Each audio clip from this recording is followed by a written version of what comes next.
첫 번째 내용은 간주임대료 소형주택 과세특례 적용기간이 연장됐습니다. 내용을 볼게요. 우리가 주택을 임대를 합니다. 임대를 하면은 임대소득이 발생을 하겠죠. 근데 이 임대소득이 있다고 해서 무조건 종합소득세를 내야 되느냐? 그건 아니죠. 어떻게 임대를 주고 있는지, 그리고 주택이 몇 채 있는지에 따라서 내가 세금을 낼 수도 있고 안 낼 수도 있습니다. 임대 유형은 뭐죠? 내가 월세를 받고 있는지 아니면 보증금이나 전세를 받고 있는지에 따라 달라집니다. 월세를 받고 있다. 그럼 최소 주택이 몇 채 이상이어야 세금을 내는 거죠? 그렇죠. 두 채입니다. 물론 한 채인 경우에도 세금을 낼 수 있죠. 어떤 경우? 고가주택.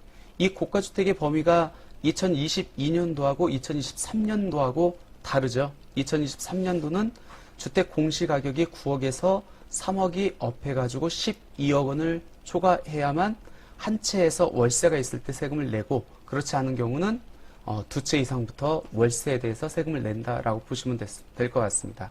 근데 내가 월세를 받고 있지 않아요. 아니면 보증금을 받거나 전세금을 받고 있습니다. 그럼 최소 주택이 몇 채 있어야 되죠? 그렇죠. 세 채 이상이어야 됩니다.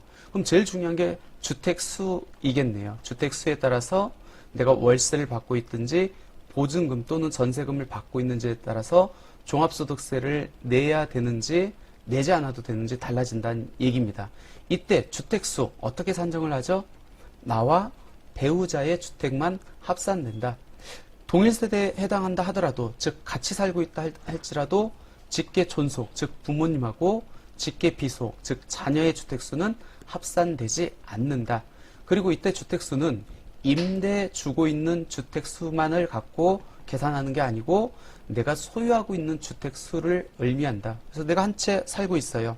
또 다른 한 채에 대해서 임대를 주고 있습니다. 이때 임대가 월세면은 두 주택이기 때문에 세금을 내야 되는 거고, 만약 이 임대를 전세로만 주고 있다. 그러면 3주택 이상이 아니기 때문에 세금을 내지 않아도 된다라는 겁니다. 그럼 소형주택에 대한 간주임대료 과세 특례 어떤 내용이었죠? 우리가 임대를 보증금이나 전세금을 받은 경우에는 주택수가 몇 채 이상이어야 된다고요? 세 채 이상이어야만 종합소득세를 납부를 한다고 했습니다. 이때 주택수 따질 때 소형주택, 즉 전용면적 40제곱미터 이하이면서 기준시가 2억 원 이하는 간주임대료 과세 대상 판정 시 주택수에서 제외가 됐습니다. 이게 바로 소형주택에 대한 간주임대료 과세 특례입니다. 이게 2023년 12월 31일까지 올해 연말까지 적용하기로 되어 있는데, 이 부분이 이러한 과세 특례가 2026년 12월 31일까지 연장된다는 게 세법 개정안에 포함됐습니다. 우리 납세자들 입장에서는 훨씬 유리하게 적용되는 거겠죠.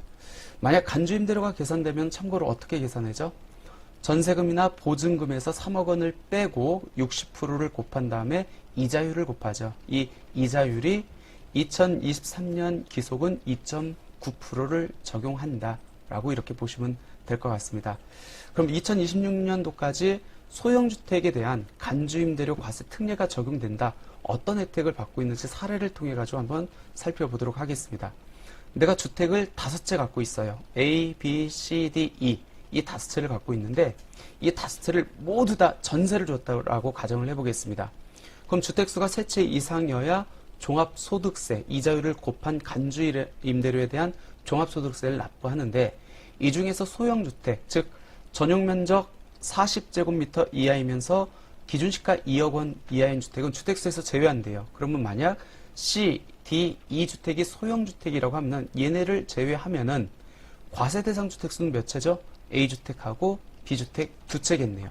그러면 전세에 대해서, 임대소득에 대해서 세금을 내야 안 내요? 안 낸다는 겁니다. 즉 소형주택을 제외하고 나머지 주택이 3채 이상이어야 되는데 3채가 안 되기 때문에 얘는 소득세 내지 않아도 된다. 또 다른 예 한번 볼까요? 똑같이 5채를 갖고 있어요. 이번에는 소형주택이 2채입니다. 그러면 D주택하고 E주택은 제외를 합니다.